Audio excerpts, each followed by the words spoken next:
Bonjour à toutes et à tous, c'est Steven, et comme j'avais déjà déballé avec vous l'iPod Touch 5G et que j'avais fait un comparatif avec la génération précédente, il ne me restait plus qu'à vous présenter Siri, l'assistant vocal qui est désormais disponible sur cette 5e génération d'iPod Touch. Alors, première chose à faire, c'est le configurer, ça se passe ici, dans cette section dédiée dans les réglages. Vous pouvez par exemple sélectionner la langue pour laquelle vous voulez que Siri fonctionne. Moi, bien sûr, j'ai sélectionné le français, et vous voyez que vous avez quand même pas mal de langues. Donc une fois que c'est fait, une fois que vous avez choisi, vous pouvez maintenir longuement le bouton Home pour faire apparaître Siri. Le voici, et si vous voulez plus de détails, vous pouvez appuyer sur le petit i pour information et afficher ce menu. Là, vous allez retrouver toutes les informations sur le fonctionnement de Siri, les commandes que vous allez pouvoir utiliser pour lui poser des questions. Vous voyez qu'on a quand même pas mal de possibilités et en plus, sous iOS 6, Siri a été grandement amélioré, il peut faire plus de choses. Sur votre iPod Touch 5G, vous allez donc pouvoir par exemple lui demander d'envoyer un mail, de jouer une musique, de poster un statut sur Facebook, de publier un tweet et plein d'autres choses. Donc je vais pas tout vous montrer en détail, mais on va voir les principales.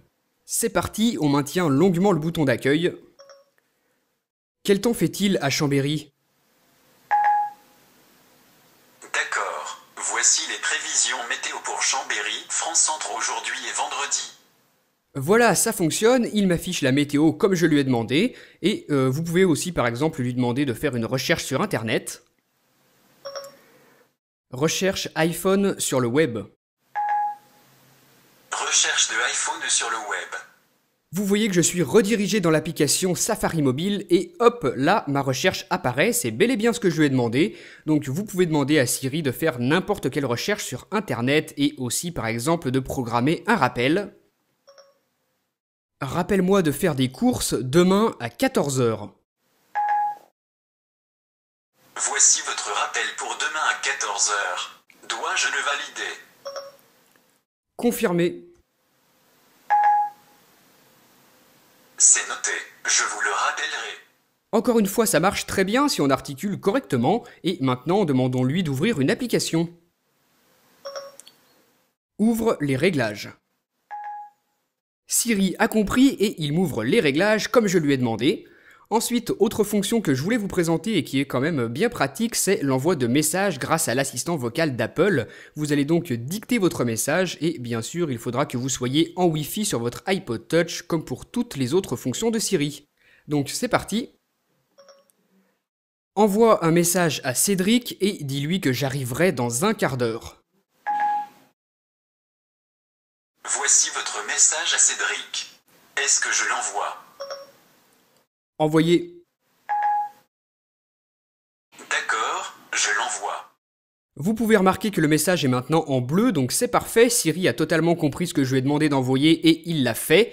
Donc cette méthode est quand même bien pratique, mais faites tout de même attention à ce que Siri écrit parce que c'est possible qu'il comprenne mal ce que vous dites et faites attention à ne pas envoyer n'importe quoi par SMS. On continue. Quand est le prochain match de l'Olympique de Marseille ?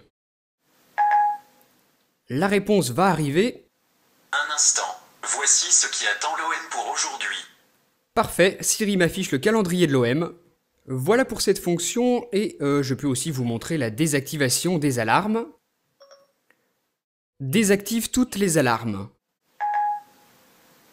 C'est bon, tous vos réveils sont éteints. Encore une fois, ça fonctionne très bien, donc voilà quelques exemples des choses intéressantes qu'on peut faire avec Siri.